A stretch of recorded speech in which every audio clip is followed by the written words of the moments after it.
हाँ,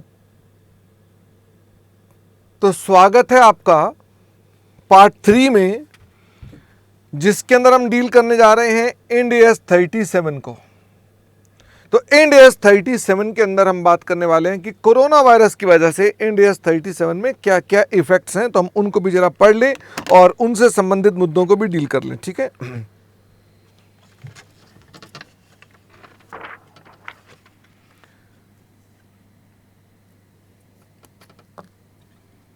end S 37। तो यहां पर कोविड के जो इफेक्ट्स हैं वो क्या हैं? यहां पर कोई ज्यादा कॉम्प्लेक्सिटी नहीं है, इसमें कोई ज्यादा कॉम्प्लेक्सिटी नहीं है। तो छोटे छोटे पॉइंट्स हैं, हम इनको जरा समझ लें। देखो, सबसे पहला पॉइंट जो कोरोना वायरस कर रहा है इसके अंदर कॉन्ट्रैक्ट्स में, ये कॉन्ट्रैक्ट हमने ऑलरेडी कर रखे हैं, कोई भी कॉन्ट्रैक्ट हमने कर रखा है तो कॉन्ट्रैक्ट्स में बिकम ओनरस कॉन्ट्रैक्ट्स। तो इसका मतलब हमको सबसे पहले क्या देखना पड़ेगा? Contracts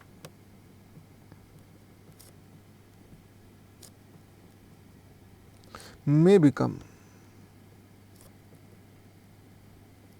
onerous contracts. Onerous contract क्या होते हैं? When cost of meeting unavoidable obligation is more than the cost, the benefits from contracts. भाई, हमने कोई कॉन्ट्रैक्ट कर लिया,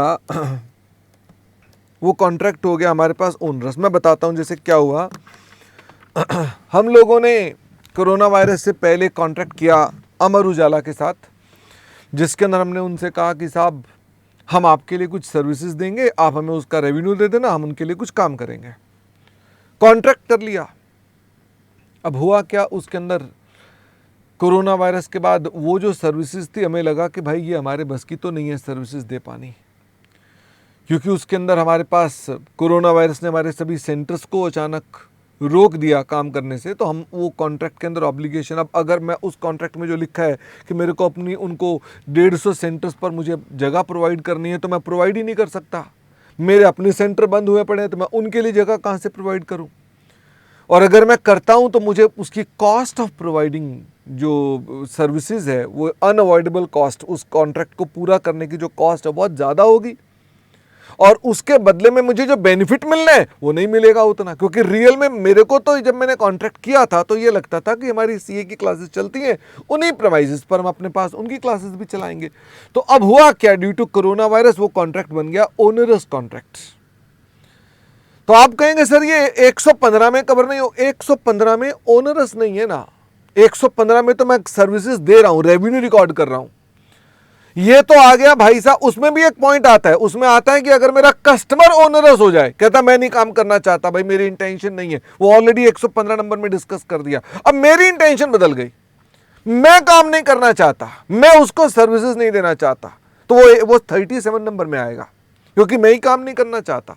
ऐसी स्थिति में वो कॉन्ट्रैक्ट बन जाते हैं ओनरस कॉन्ट्रैक्ट। और 37 नंबर कहता है ऐसे केसेस में आपको अपने पास जितने रुपए का लॉस एक्सपेक्टेड है उस कॉन्ट्रैक्ट से, कि आपको उस कॉन्ट्रैक्ट को अपने गले से उतारने के लिए जो कॉम्पनसेशन देनी पड़ेगी, उसकी प्रोविजन बनानी पड़ेगी। तो क्या मुझे अपने पास, क्योंकि मैं अपने एक एंटेड कॉन्ट्रैक्ट से एग्जिट कर रहा हूं, तो क्या मुझे उसके लिए, और कॉन्ट्रैक्ट ओनरस हो गया, मेरे को नुकसान है उस कॉन्ट्रैक्ट को पूरा करने में, तो मेरे को उसमें जो पेनल्टी देनी है, जो खर्चा उठाना पड़ेगा, मैं उसकी प्रोविजन बनाऊंगा।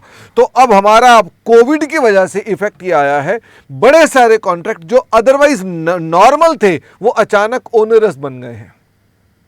तो आप लोग ध्यान से समझें, आप चार्टर्ड अकाउंटेंट्स हैं, इसका मतलब आप जब इंडस्ट्री में जाएंगे तो वो कॉन्ट्रैक्ट जो जनवरी तक सब ठीक थे, फरवरी तक सब ठीक थे, इवन मार्च तक सब ठीक थे, मार्च के एंड आते आते वो ओनरस कॉन्ट्रैक्ट हो गए थे कि भाई ये तो मुश्किल हो गया, ये तो पॉसिबल नहीं है। हाँ, कुछ लोगों को मार्च में थोड़ी सी ज्यादा उत्साह रहा होगा तो उनको लगा होगा नहीं नहीं मार्च में तो कोई दिक्कत नहीं है, हो सकता उन्हें मई में आके लगा हो कि भाई साहब ये तो काम नहीं हो सकता। तो ओनरस किस पॉइंट ऑफ टाइम पर, उसकी बात नहीं चल रही है, but I am saying contract may become onerous. Okay, this is one point कि हमारे पास 37 नंबर के अंदर ओनरस कॉन्ट्रैक्ट के ऊपर प्रोविजन बनाने की बात आती है। तो मैंने कहा अब बड़े सारे कॉन्ट्रैक्ट ओनरस हो सकते हैं, हमें क्या करना चाहिए? Provision should be made. Test contracts for being onerous due to Covid.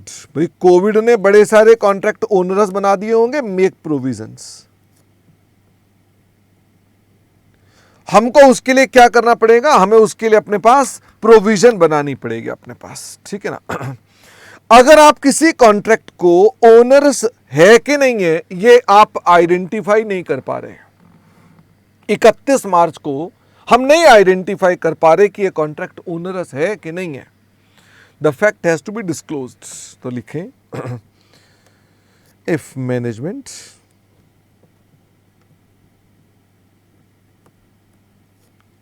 Can not classify it as onerous, but factors and conditions are indicative of being onerous, then disclosure should be made।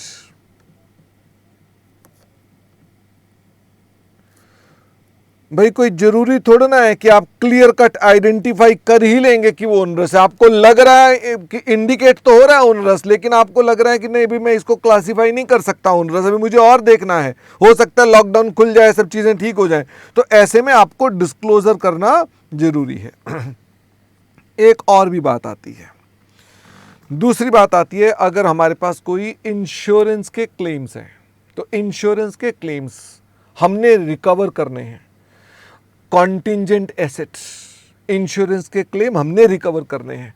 तो मान लीजिए मैंने कोई insurance policy ले रखी थी जिसके तहत लॉस ऑफ प्रॉफिट पॉलिसी, जो आप इंटरमीडिएट में पढ़ते भी थे, लॉस ऑफ प्रॉफिट पॉलिसी थी।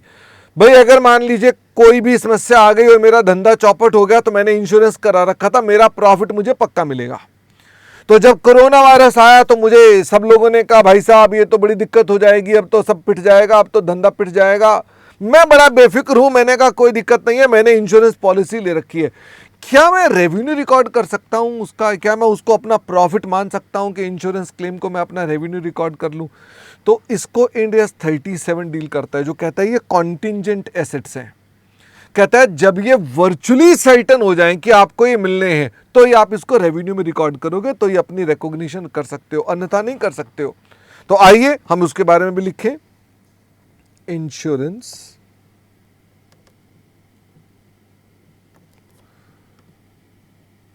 Claims due to loss of profits policy which may become receivable, जो रिसीवेबल हो सकते हैं ड्यू टू कोविड की वजह से मुझे वो मिल जाएंगे। तो ऐसे कॉन्ट्रैक्ट्स का क्या करेंगे अपने पास? तो मैंने कहा अगर मान लो वर्चुअली सर्टेन है वो,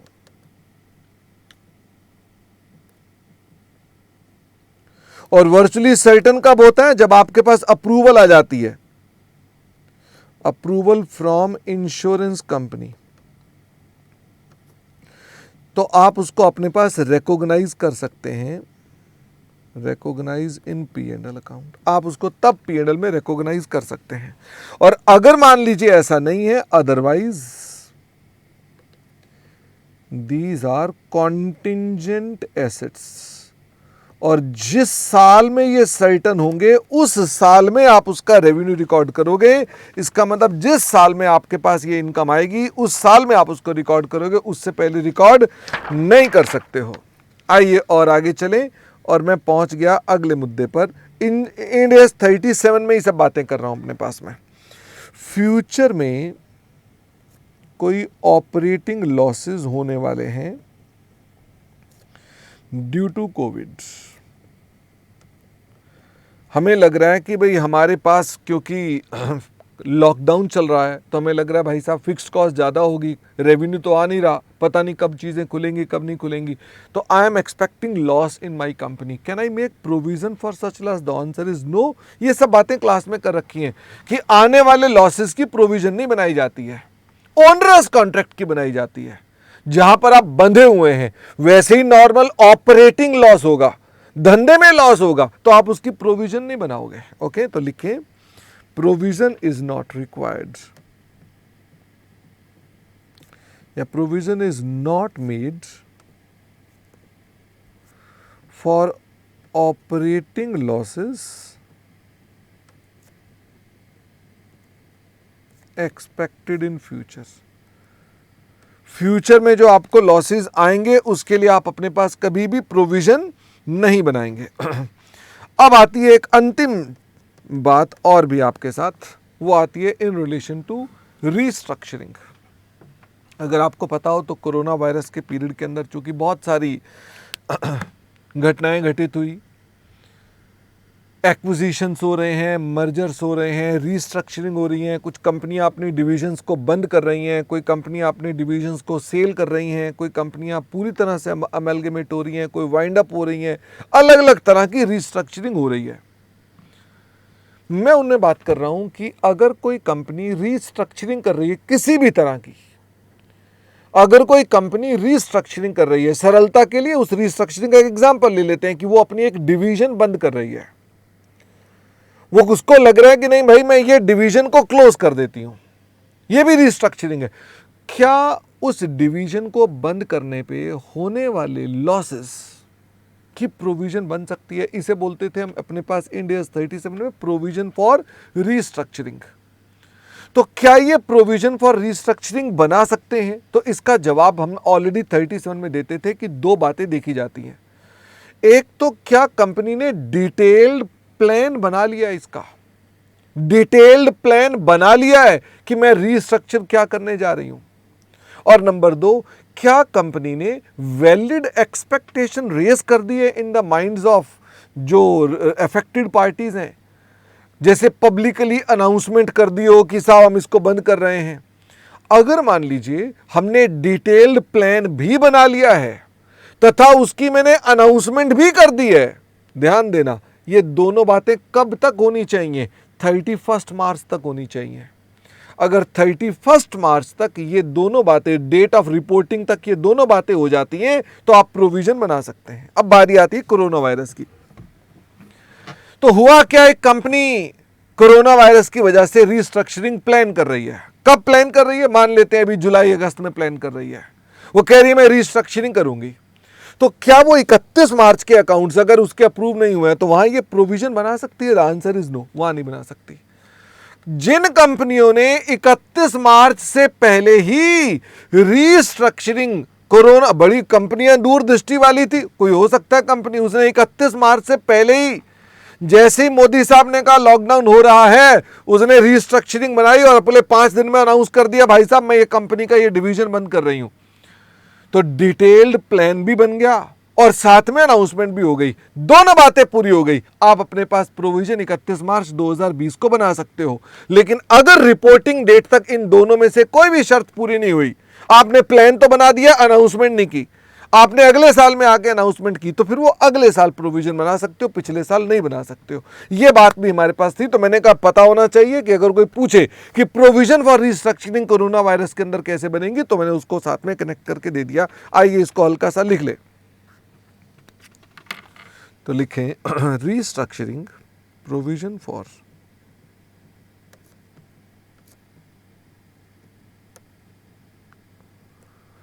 रीस्ट्रक्चरिंग कैन बी मेड। ये कब बनाई जाती है? ये ऑलरेडी हमने पॉइंट्स क्लास में कर रखे हैं। Number 1, if detailed formal plan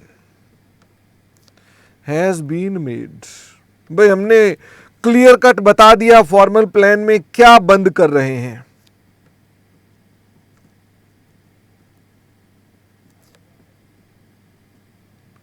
हमने ये बता दिया कि हम क्या बंद कर रहे हैं।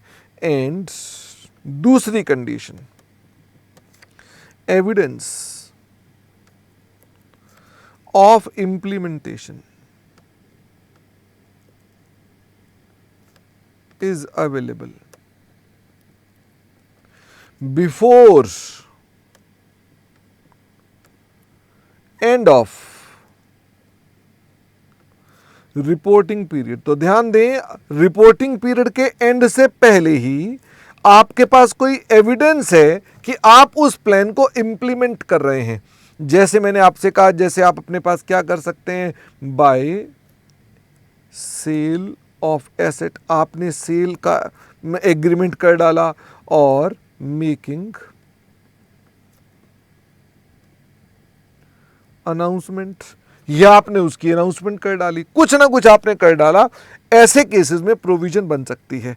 तो इसका मतलब ये हो गया कि अगर मैं आपसे कहूं कि 31 मार्च 2020 है, तो प्रोविजन फॉर रिस्ट्रक्चरिंग बन सकती है अगर मान लीजिए आपने डिटेल्ड प्लान भी बना दिया और नंबर 2 आपके पास एविडेंस भी है। अगर ये 2 कंडीशन पूरी हो गई तो प्रोविजन कैन बी मेड। ठीक है ना। अगर ये दोनों कंडीशन पूरी हो गई तो कोई दिक्कत की बात नहीं है, हम अपने पास प्रोविजन बना सकते हैं। अन्यथा आप अपने पास प्रोविजन को नहीं बना सकते, फिर आप इस प्रोविजन की तैयारी नहीं कर सकते। तो इसके ऊपर भी हमारे पास कुछ क्वेश्चंस हैं, तो आइए हम जरा इन क्वेश्चंस को भी एक बार देख लें। तो ये हमारे पास साहब उन्हीं नोट्स के अंदर आगे क्वेश्चंस हैं, तो ये हम ऑलरेडी पहले डिस्कस कर चुके हैं। तो ये 37 है। तो 37 नंबर में ये नोट्स जो थे हमने ऑलरेडी यहाँ पर यहीं पर लिखवा भी रखे हैं, तो आप इसको चाहें तो पढ़ सकते हैं। एक तो ओनरस कॉन्ट्रैक्ट, ये सिर्फ उसकी थ्योरी समझाई है कि भाई क्लास में नोट्स नहीं लिखवाएं तो यहाँ लिखवा दिए। फिर उसके अलावा वो आपके पास क्या उसकी डिस्क्लोजर करनी पड़ेगी, अगर इनएडिक्वेट इंफॉर्मेशन है तो उसकी डिस्क्लोजर करनी पड़ेगी। रीस्ट्रक्चरिंग की प्रोविजन कब बनानी पड़ेगी, इंश्योरेंस क्लेम्स जो हमारे पास हैं इसकी प्रोविजन हमें कब बनानी पड़ेगी, और फ्यूचर ऑपरेटिंग लॉस, वो जो 5 पॉइंट है, हमने वो 5 नहीं इधर 4 पॉइंट है, वो असल में यहाँ पर पहले 2 पॉइंट इकट्ठे हो गए ना, ये हमने अपने पास इकट्ठे डिस्कस किए दोनों पॉइंट। तो ये हमारे पास 4 मुद्दे हैं, ये मैंने आपको समझा दिए और यहाँ पर लिखवा भी दिए। और यहां पर अब देखो, अब उसमें क्वेश्चंस आ रहे हैं। एक तो आ रहा है क्वेश्चन किसका, रीस्ट्रक्चरिंग का। एक तो क्वेश्चन आ गया किसका, रीस्ट्रक्चरिंग का। ये क्या चक्कर है, ये बैठ के करना पड़ेगा लगता है। तो इसको दबाना है और इसको दबाना है। तो मैंने कहा कि हमारे पास जो रीस्ट्रक्चरिंग है, थोड़ा सा ये कंफर्टेबल नहीं है, लेकिन मैं अपने पास कर लेता हूं इसको। तो रीस्ट्रक्चरिंग अगर हम देखें तो रीस्ट्रक्चरिंग के अंदर हम प्रोविजन कब बना सकते हैं, तो यहाँ वही सब कंडीशन मिलेंगी कि आपने अपने पास उसका प्लान बना लिया है, यहाँ कहीं लिखा मिल जाएगा कि आपने उसका प्लान बना लिया है और उसकी वैलिड एक्सपेक्टेशन भी रेज कर दी है, तो ऐसे में हम काम कर सकते हैं। और अगर 31 मार्च 2020 तक हो जाता है तो ठीक है, अगर नहीं होता तो आप प्रोविजन नहीं बना सकते हैं। ठीक है। फिर वैसे ही हमारे अपने पास और क्या लिखा है कि उसने कहा है कि कस्टमर का बिहेवियर बदल जाएगा, इससे हमको लगता है फ्यूचर में ऑपरेटिंग लॉस होगा। तो फ्यूचर के ऑपरेटिंग लॉसेज हैं, तो ये फ्यूचर के ऑपरेटिंग लॉसेज प्रोविजन नहीं बनाई जा सकती, इसकी हम चर्चा नहीं कर सकते इसके अंदर। ठीक है ना। कोई इंश्योरेंस कवर है, तो इंश्योरेंस कवर अगर मान लीजिए तो कोविड की वजह से इंश्योरेंस कवर के ऊपर आपके पास जब वर्चुअल सर्टेनिटी आ जाएगी, हम तो ही रिकॉर्ड कर सकते हैं, ये लिखा है वर्चुअल सर्टेनिटी, हम तभी बना सकते हैं, अन्यथा हम नहीं बना सकते उसको। ठीक है। तो ये हमारे पास थे the questions in relation to Ind AS 37। हालांकि अब इसके आगे तो भारी काम सारा का सारा समाप्त हुआ पड़ा है, कुछ ज्यादा मुश्किल काम है ही नहीं अब तो। अब बारी आती है इंड AS 16 की, कि इंड AS 16 में क्या क्या बातें हैं। तो आप जरा सुनिए मेरी बात को ध्यान से। इंड AS 16, अब आपके मन में आएगा इंड AS 16, तो इस पर क्या क्वेश्चन पूछा जा सकता है, कोविड के अंदर इंड AS 16 का क्या इफेक्ट है, प्रॉपर्टी प्लांट इक्विपमेंट में कोरोना वायरस की वजह से क्या इफेक्ट है। तो साहब इसमें तो एक ही इफेक्ट है, लॉकडाउन। क्या लॉकडाउन डेप्रिसिएशन को बदलेगा, भाई लॉकडाउन हो गया तो क्या डेप्रिसिएशन को बदलेगा। तो जवाब क्या मिलता है इसके ऊपर।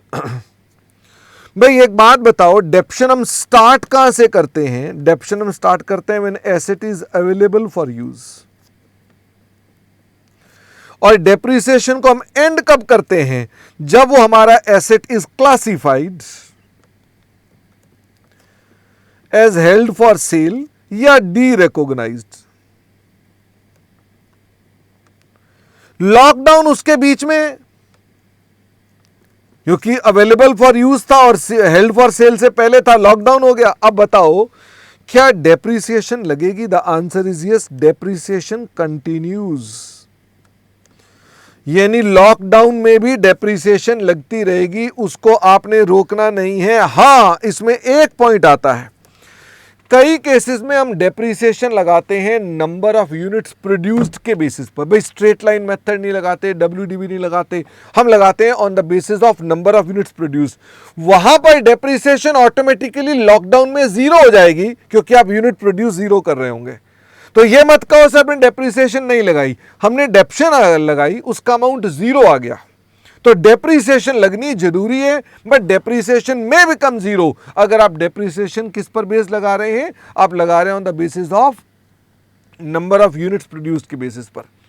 इंडिया 16 में एक जगह पर लिखा हुआ है डिस्क्लोजर रिक्वायरमेंट में कि अगर आप अपनी मशीनरी को आइडल रखते हैं, यूज में नहीं लाते और वो सब्सटेंशियल टाइम है, तो इसका डिस्क्लोजर करना पड़ेगा। तो लॉकडाउन में आपकी मशीनें आइडल रही और सब्सटेंशियल पीरियड के लिए रही, तो आप इसको इसका फैक्ट मेंशन कर सकते हैं। भाई 15 दिन का लॉकडाउन मार्च के महीने में भी था, 15 दिन का या 10 दिन का जो भी लॉकडाउन था, तो आप मेरे ख्याल से 10 दिन सब्सटेंशियल है। मारुति वाला 10 दिन के लिए मशीन बंद करता है, तो वो अपनी एनुअल रिपोर्ट में प्रिंट करता है कि मैं 10 दिन के लिए अपनी इक्विपमेंट्स को बंद करता हूं मेंटेनेंस करने के लिए। तो यहां भी लॉकडाउन के लिए 10 दिन के लिए अगर हमने बंद कर दिया तो ये सब्सटेंशियल है, इसका डिस्क्लोजर होगा। ओके, तो इंडिया 16 में बस इतनी ही बातें हैं और कुछ नहीं है, तो इसके मैं नोट्स नहीं लिखवाऊंगा, यहां पर आ जाइए। इंडिया 16 की बात करते हैं। तो हमारे पास यूजफुल लाइफ बदलनी पड़ सकती है, रेजिडुअल लाइफ हमको बदलनी पड़ सकती है, पर डेप्रिसिएशन नहीं हटेगी और हमारे को अपनी डेप्शन अपने पास चार्ज करनी पड़ेगी और हमको डेप्शन चार्ज करनी पड़ेगी even if the asset is idle. और हमें अपने पास इसकी डिस्क्लोजर भी करनी पड़ती है। इसमें लिखा नहीं है डिस्क्लोजर, बट वैसे मैंने बता दिया, उसकी डिस्क्लोजर भी करनी पड़ती है। तो क्वेश्चन नंबर 13 में यही लिखा हुआ है कि अगर मान लीजिए हम कोई मैन्युफैक्चरिंग करते हैं और वो आइडल पड़ा हुआ है 23 मार्च से 31 मार्च, तो क्या एंटिटी को तभी भी डेप्रिसिएशन लगानी पड़ेगी? The answer is yes. और अगर मान लीजिए वो नंबर ऑफ यूनिट मेथड पर करता instead of these two method, तो वो ऑटोमेटिकली डेप्शन उतनी आती, उस पीरियड में जीरो अपने आप आ जाती। उस पीरियड में जब मशीन आइडल पड़ी है उसमें अपने आप जीरो आ जाती। तो ये आप अपने पास इसका आंसर पढ़ लेंगे, इसको पूरी तरह से एक्सप्लेन किया गया है। इसके अलावा हमारे पास जो और मुद्दा हमारे पास है दैट इज 36 हमारे पास किस चीज को डील करता है? 36 डील करता है इन रिलेशन टू इंपेयरमेंट, कि इंपेयरमेंट का क्या होना चाहिए। हम अपने पास अगर कभी इंपेयर कर देते हैं तो इंपेयरमेंट का क्या होना चाहिए? आइए जरा देखें, ये रहा मार्कर। इंडेस 36 इंपेयरमेंट। तो आपके दिमाग में विचार आ भी जाना चाहिए कि साहब कोरोना वायरस तो पक्की बात है, 36 को भी कहीं ना कहीं इफेक्ट करता ही होगा। तो ये किन किन चीजों को इफेक्ट करता है? साहब पहली बात तो ये कि Covid is indicators of impairment. ये एक इंडिकेटर है। सर ये कैसे इंडिकेटर हमारे पास हो गया? आपको अगर पता हो तो हमने उसके अंदर बता रखा है कि आप अपने पास इकोनॉमिक कंडीशंस को देखेंगे, डिमांड सप्लाई देखेंगे मार्केट में क्या है, डिमांड सप्लाई देखेंगे मार्केट में क्या है। क्या आपको नहीं लगता कि कोरोना वायरस की वजह से हमारी इकोनॉमिक कंडीशन, एक्सटर्नल पॉइंट था ये कि इकोनॉमिक कंडीशन मार्केट के अंदर जो हमारी स्थितियां हैं वो पुअर हो गई हैं, पुअर हमारी इकोनॉमिक कंडीशंस चल रही हैं, डिमांड गिर गई है, सप्लाई गिर गई है। तो ये हमारे पास क्या बन गया? ये एक ऐसा इवेंट बन गया which is indicator. Thereby हमको अपने पास इसके अंदर टेस्टिंग करनी जरूरी हो गई। ये तो हो गया एक एस्पेक्ट, ठीक है ना। तो आपको ध्यान रखना है कि कोरोना वायरस में Covid is your one of the indicators, तो आपको अपने पास ऐसा करना है। एक और भी कारण से बन सकता है, मार्केट कैपिटलाइजेशन भी हो सकता है रिड्यूस हो गई हो। तो आपकी क्लास में एक पॉइंट बता रखा था मार्केट कैपिटलाइजेशन का भी कि हमारे पास उसके अंदर ऐसा आएगा। अब बारी आती है कोविड दूसरा पॉइंट क्या इफेक्ट कर सकता है। देखो दोस्त, हमारे पास इम्पेयरमेंट के स्टैंडर्ड में बहुत सारी अजम्पशंस लगानी पड़ती हैं, हमको बहुत सारी अजम्पशंस लगानी पड़ती हैं। वो अजम्पशंस किस बारे में थी? डिस्काउंट रेट क्या होगा, कैश फ्लो के फोरकास्ट क्या होंगे, फ्यूचर कैसा होगा, फेयर मार्केट वैल्यू क्या होगी, कॉस्ट टू सेल क्या होगी। तो सारी की सारी assumptions will now need to be re-evaluated. इसका मतलब ये हो गया कि जो हमारी अजम्पशंस हैं अप्लाइड शुड बी रिव्यूड, हमें वो रिव्यू करनी पड़ेंगी। हमको डिस्काउंट रेट रिव्यू करना पड़ेगा, जो आप डिस्काउंट रेट यूज़ कर रहे थे वो क्या होना चाहिए। हमें अपने कैश फ्लोज के जो फोरकास्ट हैं, बजट्स हैं, उनको भी चेक करना पड़ेगा। हमें अपने एसेट्स की फेयर वैल्यूज़ को दोबारा से देखना पड़ेगा कि हमारे एसेट की फेयर वैल्यू क्या है। हमने कॉस्ट टू सेल उसको एक बार देखना पड़ेगा। इसका मतलब कोरोना वायरस हमारे पास इम्पेयरमेंट लॉस के अंदर यहाँ पर ये इफेक्ट्स लेकर आएगा, यानी कि दीज आर द पॉइंट्स जो आपको कोरोना वायरस में इफेक्ट देंगे। बताओ, कुर्सी गिर गई, लेकिन कोई बात नहीं। आइए हम फटाफट से देखें एक बार कि हमारे पास 36 नंबर में जो इंडिकेटर्स ऑफ इम्पेयरमेंट हैं उनके अंदर क्या क्या पॉइंट्स आते हैं। तो देखिए जरा, तो हमने अपने पास कहा कि ये एक तो इंडिकेटर्स की बात बन जाती है कि आपका ये इंडिकेटर्स है, तो ये आप इंडिकेटर्स के अंदर कवर हो जाते हैं। तो आपको ये इंडिकेटर्स हैं तो उसको अकॉर्डिंगली करना पड़ेगा। और साथ में आपके पास क्या क्या इफेक्ट आ गया, आपकी एजम्पशन सारी बदल गई, डिस्काउंट रेट सारे बदल गए, कैश फ्लोज के इम्पैक्ट बदल गए, मार्केट एजम्पशंस बदल गई, फेयर वैल्यू बदल गई, और इसके अलावा वैल्यू न्यूज़ बदल गई, कॉस्ट ऑफ डिस्पोजल बदल गई। तो ये सब उसके कारण है। तो आप इसको अंदर वो क्वेश्चन 14 में हमसे कहता है कि अगर हमारी सब्सटेंशियल कॉन्ट्रैक्शन हो गई है तो क्या हमारे पास ये इम्पेयरमेंट टेस्ट करना पड़ेगा। तो हमने कहा यस करना पड़ेगा, क्योंकि ये हमारे लिए एक क्या है, इंडिकेटर बन गया है, तो हमको अपने पास उसमें करना पड़ेगा। ये हमने आपके साथ बात बताई। हालांकि अब ये मैं ऊपर नीचे कर रहा हूँ, बट ये ऊपर नीचे हो नहीं रहा, या तो ये हैंग हो गया है या क्या चक्कर है। ये उम्र के साथ चीज़ें बदल जाती हैं। तो मुझे लगता है इसे एक बार बंद करना चाहिए और दोबारा से रीस्टार्ट करना चाहिए। हाँ, अब चल गया। ठीक है। वैसे ही हमारे पास वो कहता है कि क्या मार्केट कैपिटलाइजेशन में चेंज आ जाता है। तो मार्केट कैपिटलाइजेशन में चेंज आ जाने से भी हमारे पास ये इम्पेयरमेंट का इंडिकेटर है। The answer is yes. तो भी हमारे लिए इम्पेयरमेंट का इंडिकेटर बन जाता है। तो आप इसको जरूर पढ़िएगा। इसके अलावा इम्पेयरमेंट लॉस के अंदर हम क्या क्या चीज़ें देखनी चाहिए। हमारी सारी अजम्पशंस चेंज हो गई, हमको अपने पास उन अजम्पशंस का चेंज देखना चाहिए, अपने बजट दोबारा देखने चाहिए, डिस्काउंट रेट, कैश फ्लोज दोबारा देखने चाहिए। ये सब बातें हमने आपके साथ ऑलरेडी कवर कर दी हैं। तो मेरे ख्याल से अगर हम कहें आज के लिए इतना बहुत है, और हम अपने पास अब इसके आगे डील करेंगे इंड AS 34 कि कोरोना वायरस क्या इफेक्ट डालता है हमारे क्वार्टरली स्टेटमेंट्स पर जो हम बनाते थे, उन पर क्या इफेक्ट आ रहा है। सेबी ने कोई नई अनाउंसमेंट्स तो नहीं निकाल दी कोरोना वायरस की वजह से।